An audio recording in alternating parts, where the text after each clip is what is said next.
কিছু কিছু গল্পের শেষটা যে এতটা কষ্টের, এই গল্পটা না শুনলে কখনোই বুঝবে না। তো পুরো গল্পটি শুনুন।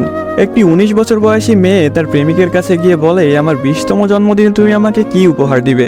ছেলেটি মুচকি হেসে বলল, এখনো তো অনেক সময় আছে, আর সময় হলে তুমি তোমার জন্মদিনের উপহার পেয়ে যাবে। বেশ কিছুদিন যাওয়ার পর একদিন হঠাৎ করে এই মেয়েটি অজ্ঞান হয়ে যায়। বাসার সবাই বেশ অস্থির হয়ে যায়, কিছুই বুঝে উঠতে পারছিল না কেউ কি হয়েছে মেয়েটার। তারপর সবাই মিলে তাকে হাসপাতালে নিয়ে গেল। হাসপাতালের ডাক্তার অনেক পরীক্ষা নিরীক্ষা করার পর তার পরিবারকে জানালো, সাদিয়ার হার্টে একটা ছিদ্র ধরা পড়েছে। এখন যদি খুব তাড়াতাড়ি হার্ট পরিবর্তন না করা হয়, তাহলে হয়তো সাদিয়াকে আর বাঁচানো সম্ভব হবে না। সবাই এই কথাটি শুনে কান্নায় ভেঙে পড়ল। সাদিয়ার মা বাবা কিছুতেই মেনে নিতে পারছিল না। সাদিয়ার প্রেমিক সাকিব তার বিষয়ে ডাক্তারের কাছ থেকে সবকিছু শুনে বলল, এ কিছুতেই হতে দিবে না সে। তারপর সাকিব মেয়েটির রুমে গেল, দেখলো তার ভালোবাসার মানুষটি বিছানায় শুয়ে আছে। সাকিবের কাছে যেতে এই মেয়েটি বলল, সাকিব, আমি মনে হয় আর বাঁচবো না। সাদিয়ার চোখের পানি মুছে দিয়ে সাকিব বলল, কে বলেছে তুমি বাঁচবে না? তুমি খুব শীঘ্রই ভালো হয়ে যাবে। মেয়েটি বলল, তুমি কি করে জানলে?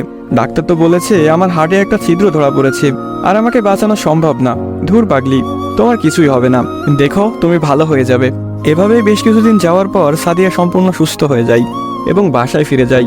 বাড়িতে ফিরে এসে সাকিবকে খুঁজতে থাকে, না পেয়ে সাকিবের বাড়ি চলে যায়। সাকিবের বাড়িতে কেউ নেই। অবশেষে সাকিবের ছোট বোনের দেখা পেল সাদিয়া। কিরে, তোমার ভাই কোথায়?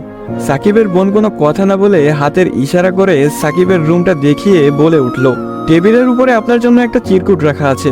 সাদিয়া কথাটি শুনে রুমে গিয়ে চিরকুট হাতে নিয়ে পড়তে শুরু করলো। প্রিয়তমা, আমি জানি যেদিন তুমি এই চিরকুটটি হাতে পাবে সেদিন তুমি সম্পূর্ণ সুস্থ হয়ে যাবে, সবকিছু ঠিক হয়ে যাবে আগের মতো, যেমনটা আমি তোমাকে বলেছিলাম। আমি বলেছিলাম না কিছু হবে না, দেখছো তাই হয়েছে।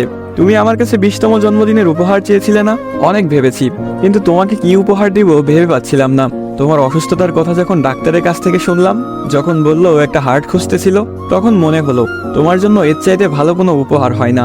আমার হার্টটাই ছিল তোমার জন্য শ্রেষ্ঠ উপহার, যা আমি তোমাকে দিয়ে গেলাম। মন খারাপ করো না, আমি আকাশের ওই উপর থেকে তোমাকে সব সময় দেখব।